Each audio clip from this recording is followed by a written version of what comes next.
ओम शांति। दिनांक 19 जुलाई सन 1971। मीठे मीठे बाप दादा के मधुबन से उच्चारित मधुर महावाक्य।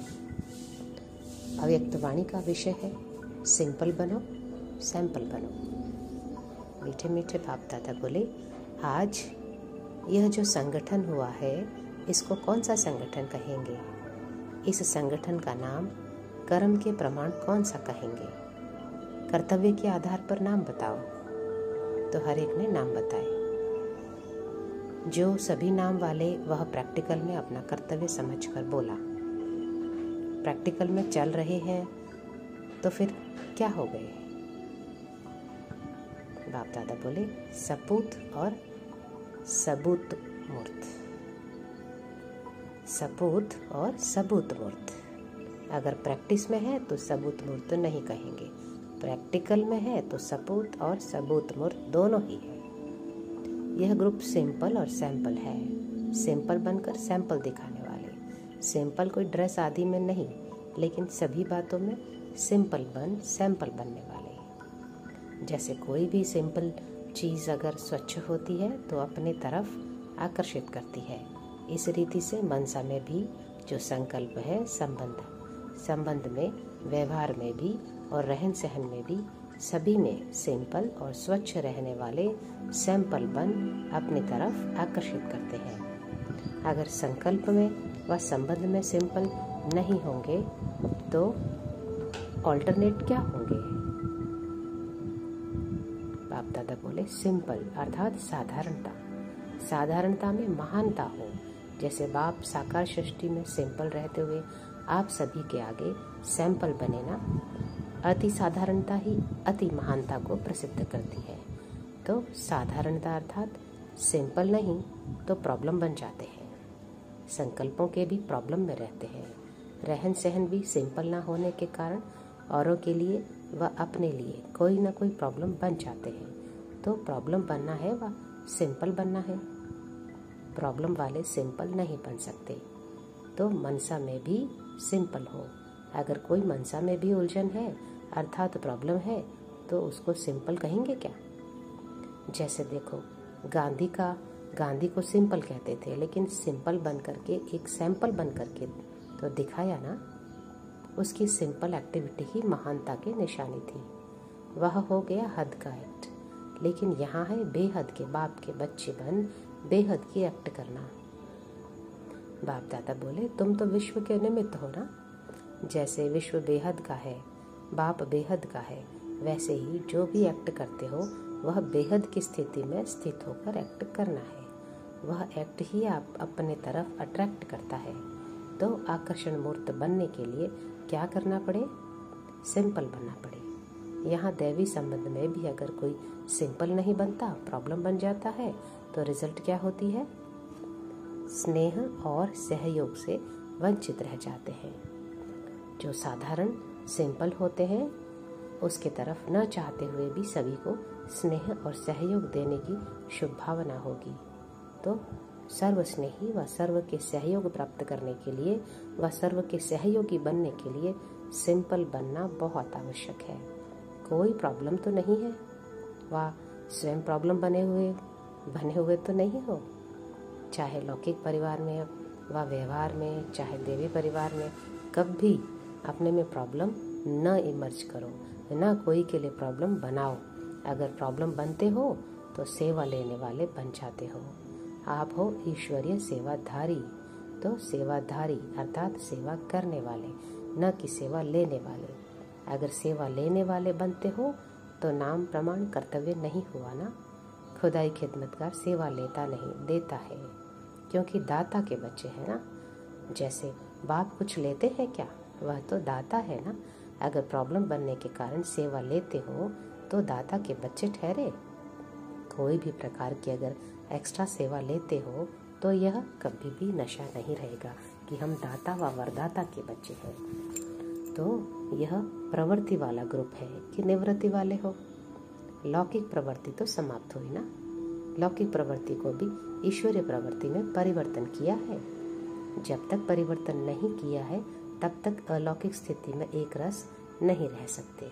इसलिए कहा था कि अपना नाम, रूप, गुण और कर्तव्य सदैव याद कर फिर प्रवृत्ति में रहो, जिससे लौकिक प्रवृत्ति परिवर्तन हो। सदैव अपने को सेवाधारी समझने से रौब नहीं रहेगा। सेवाधारी सदैव नम्रचित्त निर्माण रहता है और अपने घर को भी घर नहीं लेकिन सेवा स्थान समझेगा। और सेवाधारी का मुख्य गुण है त्याग। अगर त्याग नहीं तो सेवा भी नहीं हो सकती। त्याग से तपस्वी मूर्त बनते हो। सेवाधारी का कर्तव्य है सदैव सेवा में रहना, चाहे मनसा सेवा में रहे, चाहे वाचा सेवा में रहे, चाहे कर्मणा सेवा में रहे। लेकिन सेवाधारी अर्थात निरंतर सेवा में तत्पर रहने वाले, वह कभी भी सेवा को अपने से अलग नहीं समझेंगे। निरंतर सेवा का ही ध्यान रहेगा। इसको कहते हैं सेवाधारी। तो अपने को सेवाधारी समझो और सेवा स्थान समझ कर रहो। त्याग वृत्ति वाले तपस्वी मूर्त होकर रहो। निरंतर सेवा की ही बुद्धि में लगन रहे, तो फिर लौकिक प्रवृत्ति बदलकर ईश्वरीय प्रवृत्ति नहीं हो जाएगी। तो यह ग्रुप नवीनता क्या दिखाएगा जो कोई ग्रुप ने न दिखाई हो। कोई ना कोई नवीनता जरूर लानी है।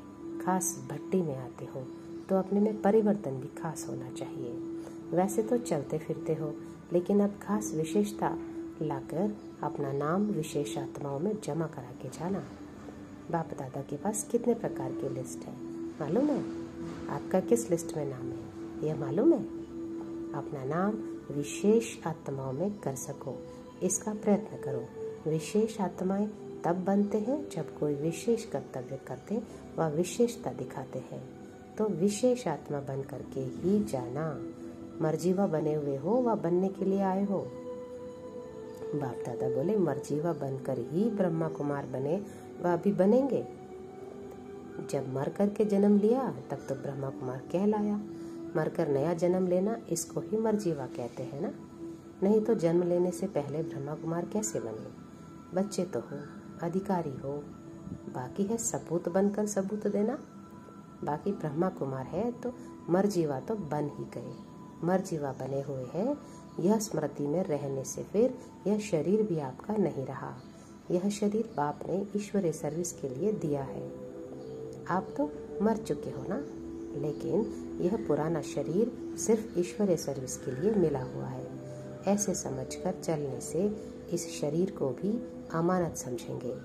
जैसे कोई की अमानत होती है तो अमानत में अपनापन नहीं होता है, ममता भी नहीं होती है। तो यह शरीर भी एक अमानत समझो, तो फिर देह की ममता भी खत्म हो जाएगी। जैसे ट्रस्टी हो रहने से, अमानत समझने से ममता कम होती है ना। इस रीति यह शरीर भी सिर्फ ईश्वरीय सर्विस के लिए अमानत के रूप में मिला हुआ है। जिसकी अमानत है उनकी स्मृति अमानत को देख कर तो आती है ना। अमानत रखी हुई चीज को देख देने वाले की याद आती है ना। यह तो अमानत रूहानी बाप ने दी है, रूहानी बाप की याद रहेगी। अमानत समझने से रूहानियत रहेगी और रूहानियत से सदैव बुद्धि में राहत रहेगी, थकावट नहीं होगी।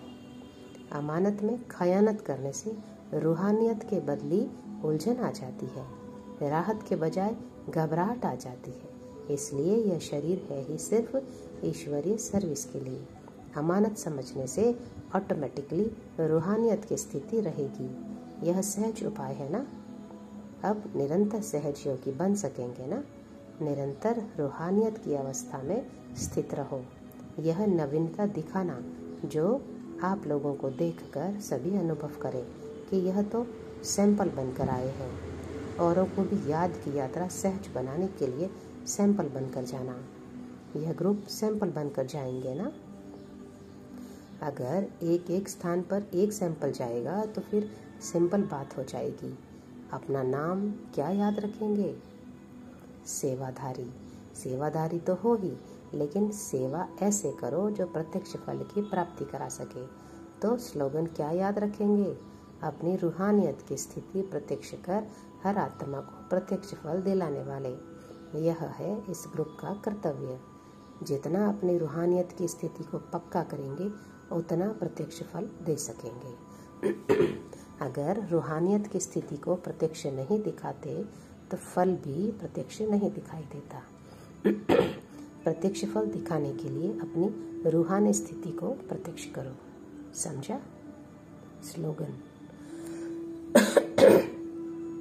अच्छा, अपने ऊपर छाप कौन सी लगाई? सेवाधारी समझा ना? मनसा में भी सेवा। और यह ग्रुप मुख्य त्याग क्या करेगा? जिस त्यागी से तपस्वी बन सको।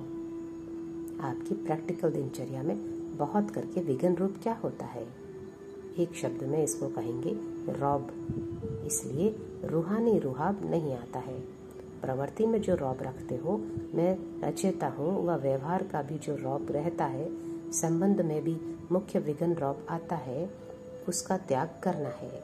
सेवाधारी रौब नहीं दिखाते, इसलिए रौब का त्याग करना है। यह है मुख्य त्याग। हिम्मत तो है ना त्याग की? जो भी वायदे करते हो, एक एक वायदे पर अविनाशी की छाप लगाओ। अविनाशी छाप न लगाने के कारण वायदे अल्पकाल के लिए हो जाते हैं। कईयों के रिजल्ट में यह दिखाई देता है कि यहाँ वायदे करके जाते हैं, फिर वायदे बदल कर विलाप करने लग पड़ते। क्या करें, क्या हो गया, अब मदद दो। चाहते तो नहीं है, लेकिन यह कारण बन गया। योगी के बदले वियोगी हो विलाप करते हैं। तो अब निरंतर योगी बनना, विलापों वाले वियोगी नहीं बनना। यह ग्रुप यही प्रैक्टिकल करके दिखाए। जो कहा है वही करेंगे, चाहे कितनी भी बातें सहन करनी पड़े, लेकिन सामना करके दिखाएंगे। विजयी बन करके ही दिखाएंगे। एक दो के मददगार, शुभ चिंतक बनते रहे तो सहयोगी बन क्या नहीं कर सकते हैं। जब वह एक दो के सहयोगी बन घेराव डाल सकते हैं, तो क्या आप माया के घेराव नहीं डाल सकते? पांडव सेना घेराव नहीं डाल सकती? एक दो के शुभ चिंतक सहयोगी बनते रहे तो माया की हिम्मत नहीं जो आपके घेराव के अंदर आ सके। यह है सहयोग की शक्ति। यह संगठन है सहयोग की शक्ति का। यह संगठन के सहयोग की शक्ति का प्रत्यक्ष रूप दिखाना। अच्छा, ओम शांति।